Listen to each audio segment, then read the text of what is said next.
Let's just jump in to the first article we have here from January 4th by a man named Stephen Marsh. Oh. The next U.S. Civil War is already here. We just refuse to see it. I saw this. It's tagged by The Guardian, the far right. Oh. And as I was reading it, there are some things in it that I was like, okay, I don't know if I agree with that. I think you talk about voter suppression and things like that. I think it's one of the issues. But I was as I was getting into it and talking about how we've got these, a potential political assassination attempt. That's not necessarily like a left-right thing with this Black Lives Matter activist. It just shows that there's extremism emerging in this country.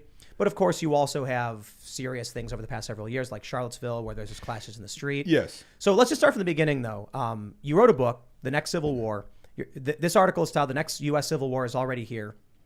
I don't write the headlines. You didn't write that. Yeah. So do you think that it is likely? Is it your opinion, or is it a journalist's assessment? Well, the book is really based on the best available models. Like that's how I did it. I tried to keep myself out of it as much as possible. So the leading experts that Foreign Policy did a survey, like their number was a 67% chance of a civil war. That also coincides with polls about average Americans think how likely they think a civil war is.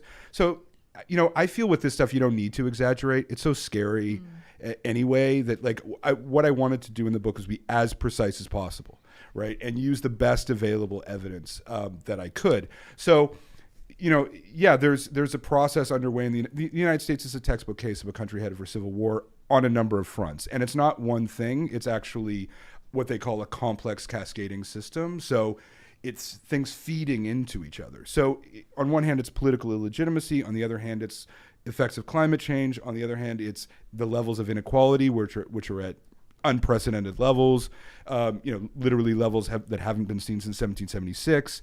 And all of these things contribute to each other and factor into each other. And that's why the United States is kind of in a unique position, because all these things are happening in the rest of the world as well, but it's the way that they feed into each other that creates such a dangerous situation. Are there specific things that you found factored across multiple potentials that you just kept showing up? Like, this is one of these things that it seems to be in all these scenarios. Well, there are a few ones that are big. Like, I don't really separate them out because I do think they feed into each other. But like the decline of faith of institutions. So the fact that only 20% of Americans believe their electoral system is fair, that's right. That's a condition that's just ripe for civil war. The fact that 33% of Americans think that it's okay to use violence if your side loses, and that's equal Democrat Republican. Like they're very similar. One's 32% and one's 36%, right? So that is a huge factor.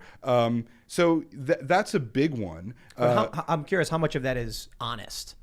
And what I mean by that is... these models are all of different strengths. Yeah. So like all I can do is tell you what they say. For sure.